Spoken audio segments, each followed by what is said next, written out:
Nobody is coming to save you. That is every motivational speaker's favorite saying to let you know that you need to be the one to better your life. And while it's cliche, it's true.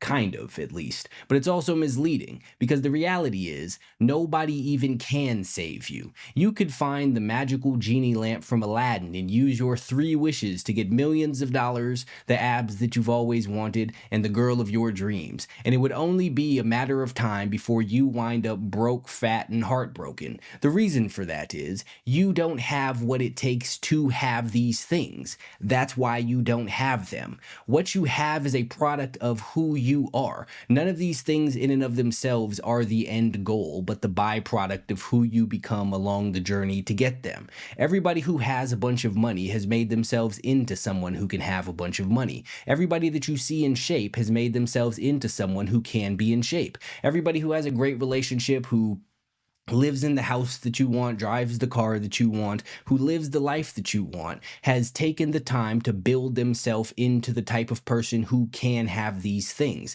It is not that they were just gifted them, and it's not that the thing that's standing in your way is you not being given them. If you were the type of person who can have these things, if you were qualified for these things, then you would have them. Speaking of the qualifications, people always say, if only I had an opportunity. If you were qualified for the opportunity, it would have presented itself. But you're not, because you have misunderstood the goal. You've misunderstood the quote unquote end thing, and you're just looking for a specific thing. You want to get in shape, so you just want to be in shape, but you don't want to take the time to go to the gym and do the workouts and eat the food, and therefore you don't understand that it's not, being in shape isn't a goal in and of itself. It's what you get while you go along the path to get there. And all of the lessons that you learn and the character traits that you develop, the discipline, the ability to delay gratification, the ability to tell yourself no, the ability to sacrifice what you want now for what you want most, that comes with that is what gets you that. A good body is a byproduct of all of those character traits. You can't have one without the other. A lot of money is also a byproduct of those character traits. It's the work ethic. It's the telling yourself no, the ability to prioritize, the ability to do what's necessary, the discipline to say no to the things that you would prefer to doing. All of these things are byproducts of who it is that you become along the journey to get them. That is why you see people all of the time. The majority of lottery winners fuck up all of the money that they have and wind up in a worse situation than they were in before. If it was only about the money, then as soon as they were given the money, they would be set for the rest of their life. But people win hundreds of millions of dollars and a few years later wind up fucked up and broke and depressed, and they say that that was the worst shit that has ever happened to them because they were not qualified to have that amount of money. If most people can't handle having $100 extra, they blow it on stupid shit. And if you can't handle $100 extra, there's absolutely no way that you can handle $300 million. You're not going to get all of this money and magically know what it is that you're supposed to do with it. You learn that along the way to getting the money. Dollar after dollar, hundred after hundred, thousand after thousand, you build certain character traits, you learn certain things throughout this journey here. Same thing with relationships. The problem isn't that you haven't met the right person. The problem is that you're not the type of person who can be with the person that you want to be. That's why all of your relationships are shitty. It's not bad luck. It's you getting exactly what it is that you were giving. If you were qualified to have the relationship of your dreams and all that shit that you see on TV or the internet, you would fucking have it, or at least be on the way to getting it. So you're not being deprived of these things. You're not being denied these things. You just haven't done what it takes to acquire them. And when you don't understand that, you just look for the thing at the end, but you wind up losing it because you're not capable of having, excuse me, I don't know, my words all fucked up, doesn't fucking matter. Anyway, the point is you wind up losing it because you're not capable of having it. You see this all of the time. It's not even just with money. My sister had a friend who went and got a mommy makeover, where they did some sort of, I don't know if it's liposuction or gastric bypass or some shit like that, and they do all the body sculpting, and She lost a bunch of weight from it. And then a few months later, she gained all of the fucking weight back, paid fucking $30,000-$40,000 for this, and wasn't able to maintain it because she did not understand that the body that she wanted was a byproduct of the way that she lived and thought. And because she didn't do what it took to get it, or what it takes to get it, she missed out on all of the lessons that would have been learned along the way, and the skills that she would have developed to be able to maintain that body. All she knew was how to maintain the body that she had prior. And because you can't cheat the universe, it gave her back exactly what it was that she was qualified for.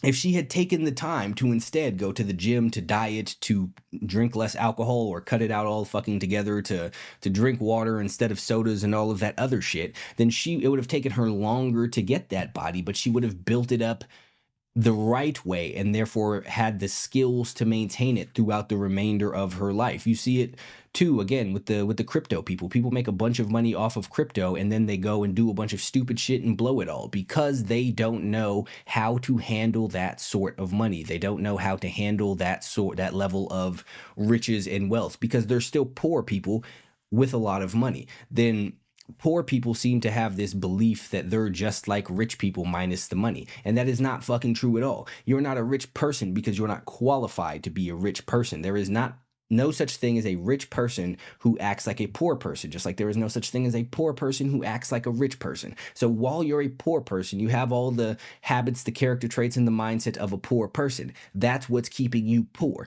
Someone giving you a bunch of money will only make you temporarily a poor person with access to money. But you're going to continue being a poor person because now you've lost your incentivization to change that. You have no reason to change your habits. You have no reason to change the way that you think. You have no reason to change the way that you behave, because you're not trying to build your way into anything. You're not trying to earn anything. You've simply been handed this thing, and now you have it. You're going to continue doing what you've always done with it, which is fuck it up, which is a bunch of stupid shit. So instead of waiting around for someone to come save you, you need to learn how to work on yourself. You need to start building yourself up. If you want something, you need to go after it. Yes, it's going to take you longer to get it that way, but that's the point, because again, the thing that you're getting was not the ultimate goal. And along your journey, you will realize that it's just a byproduct of where it is that you are on the path. If you want to get into really good shape, there is no end to that. Once you get the chest, get the biceps, get the abs that you want, it's not just done. You don't just get to give up working out. You have to continue doing it to either build more onto it or to maintain what it is. But all of these things are lifelong journeys, which is why I say all of the time, there is no end goal. There is no real true version of success. There's not a single thing in this world that you can get and then stop once you have it. You can going back to the relationships, you could go meet the perfect woman for you, and you can meet her, you could develop and build a great relationship and get married. And as soon as you stop doing the things that got you to where it is that you are, once you stop going on dates and having quality time and being a good listener and caring about her feelings and doing all of that other shit, your relationship is going to die, because it requires infinite maintenance and upkeep and constant work to continue building upon it and leveling it up. That's how everything works. And that is exactly why I say nobody can save you, because people, even if someone was to actually give a fuck about you enough to give you all of the things that you feel that you're lacking, they can't do the necessary work for you. They can't take you through that personal development journey. They can't make you into a disciplined person. They can't affect your habits. They can't shift your mindset. Only you can do those things. And if you're not willing to do that, it doesn't matter what the fuck somebody gives you, because eventually you will lose it. So your goal should not be to have these things. Your goal should not be to have money. Your goal should not be to have abs. Your goal should not be to have whatever the fucking case may be. Your goal should be to build yourself into the type of person who can have abs, who can have money, who can have X, whatever your fucking goal is. You have to develop all of your skill sets, all of your character traits into the necessary ones to be able to acquire, maintain, and build those things. Otherwise, nothing means any fucking thing. People could come and give you all of the handouts in the world, and what are you going to do? You are going to fuck it up. If you look back, 4 or 5 years ago now, during COVID, when everyone swore that they didn't have time or money to be able to accomplish anything, and then all of a sudden everyone had all of the free time in the world. They were even given extra money. Nobody could be kicked out of their fucking houses, none of that shit. And what did people do with their free time? Did they work out? Did they learn new skills? Did they learn how to invest? Did they learn how to make all of the healthy recipes that they swore that they were too busy to cook, otherwise they totally would? No, they sat around and watched fucking Tiger King and Versus matches and all of that shit. They did absolutely nothing to better themselves. They didn't take the money that they were given and figure out how to invest. They went and bought fucking Louis Vuitton. They didn't take their PPP loans and try and start their own business. They took it and bought Lamborghinis and fancy cars and shit. These are stupid people who were given things and continue doing stupid shit because that's all that you're ever going to be qualified to do if you don't improve yourself. Because at the end of the day, you are the fucking problem. You are also the solution. If you want your life to change, then you need to change yourself. And there is not a single goddamn person on this planet who can do that except for you.